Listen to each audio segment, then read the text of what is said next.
مہر بانو صاحبہ میرے خیال میں یہ جو خواجہ سعد رفیق صاحب نے بات کی ہے، the thing that we are discussing، میرے خیال میں اس میں سب سے بڑی ہنڈرنس جو ہے وہ تو پاکستان تحریک انصاف کو کنسیڈر کیا جاتا ہے، کیونکہ آپ لوگ کہتے ہیں کہ ہم تو ان دونوں کے ساتھ بات بھی نہیں کریں گے. دس از بیکم پاکستان تحریک انصاف ایک بڑی ایزی اسکیپ کوڈ بن گئی ہے سب کے لیے. اس وقت مجھے بتائیے کہ کیا پیپلز پارٹی نون لیگ کے ساتھ بیٹھنے کو تیار ہے؟ نہیں ہے نا، اس لیے تو بات اب تک بن نہیں رہی ہے. بات صرف اتنی ہے کہ اس وقت ہر جماعت جو عوام سے مینڈیٹ لے کے آئی ہے ایکچولی جب when you were saying this تو ابھی 2 گھنٹے پہلے ان کا سیشن ہو کے ہٹا آپس میں. Exactly. Okay. So have they agreed? Have they come to an agreement? And if they have, then we don't have a problem. Then PP and PMLN will make government. Correct?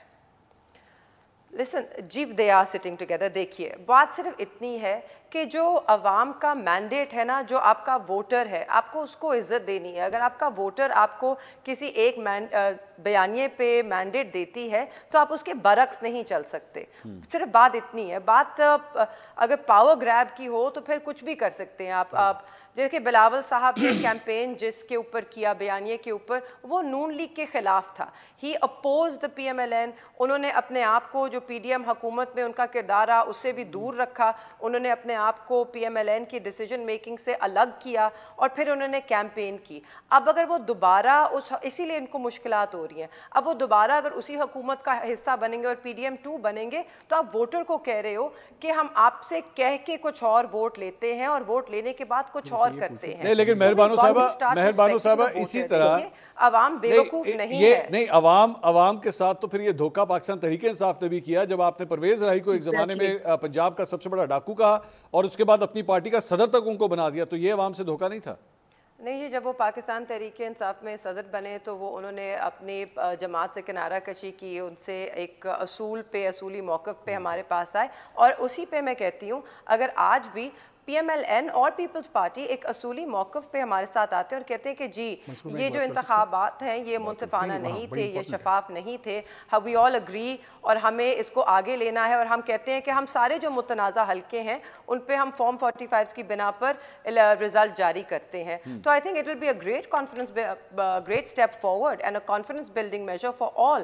سب جماعتیں پھر ایک اصول پہ اکٹھے ہو جائیں. یہ نہیں ہو سکتا نا کہ وہ کہہ رہے ہیں کہ ہم یہ متنازع ہے، ہم کہہ رہے ہیں وہ متنازع ہے. اس پروسیس میں کتنا وقت لگے گا اور آئینی ریکوائرمنٹ کیا ہے؟ دیکھیے اگر سب آگے آتے ہیں اور کہتے ہیں کہ جی یہ متنازع حلقے ہیں ان پہ بات چیت ہو سکتی ہے تو فارم 45 کو ٹیبولیٹ کرنے میں ہر حلقے میں آپ کو 1 سے 2 گھنٹے لگیں گے. It's just a calculator and a bunch of numbers. 45 forms تو اویلیبل ہیں ای سی پی کے پاس، کریکٹ؟ تو آپ ان کو ٹیبولیٹ کر دیں. It will not take very long. Uzma Bukhari Sahiba اگر عظمیٰ بخاری صاحبہ یہ پاکستان تحریک انصاف کا بلف بھی ہے تو اس بلف کو کال آؤٹ کرے، ختم کرے اس بات کو. عظمیٰ بخاری نہیں کر سکتی. دیکھیے ہماری بات نہیں ہے نا، میں الیکشن کمشنر نہیں ہوں، وہ یہ نہیں کر سکتی، اور نہ مسلم لیگ نون الیکشن کمیشن ہے.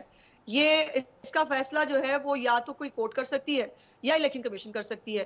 لیکن یہ تو کچھ سنی نہیں لگتی آپ کو بات. وہ جو میں نے پہلے جو بات کی تھی، میں نے قطعاً یہ پرانی بات اس میں جانے میں نہیں، میں نے چونکہ ایک ٹریک ریکارڈ بتایا تھا.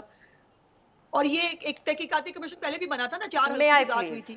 وہ 4 حلقے بعد میں پھر نون لیگ نہیں ہمیشہ جیتے تھے اور وہ 4 حلقے انہی کے پاس تھے ان کے تمام تعلق کے باوجود. سو اگر کوئی کورٹ، اگر کوئی الیکشن کمیشن اس نتیجے پہ پہنچتی ہے کہ ان کو کوئی حلقے کھول کر اس کا فورینزک کرنا ہے، وہ کرنا ہے، ہم تیار، ہمیں کوئی پرابلم ہی نہیں ہے، بالکل کوئی پرابلم نہیں ہے. لیکن یہ دیکھا جائے گا کہ فارم 45 جو آپ لے کے بیٹھے ہوئے ہیں وہ اوتھینٹک فارم 45 ہیں یا نہیں.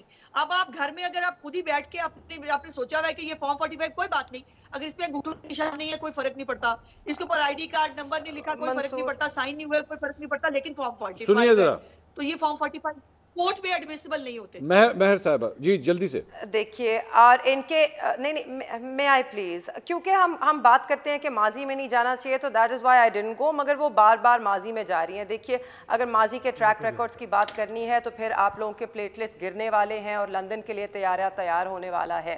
بٹ ہم ماضی میں نہیں جائیں گے، ہم آج کی بات کرتے ہیں. ٹھیک ہے، آپ کے ہاتھ میں اتنا ہے کہ آپ اپنے فارم 45 جو ہیں وہ پبلک کر دیجئے، میک دم پبلک ڈاکیومنٹس. آپ کو ان پر یقین ہے نا کہ آپ کے تو بالکل ٹھیک ہیں، ہمارے نقلی ہو سکتے ہیں، تو make them public, call a bluff. Take it to the people. Vote بھی تو عوام کا ہے نا, تو عوام کے سامنے رکھتے ہیں اپنے فارم, دودھ کا دودھ پانی کا پانی ہو جائے گا. مگر چور کی داڑھی میں تنکا ہے,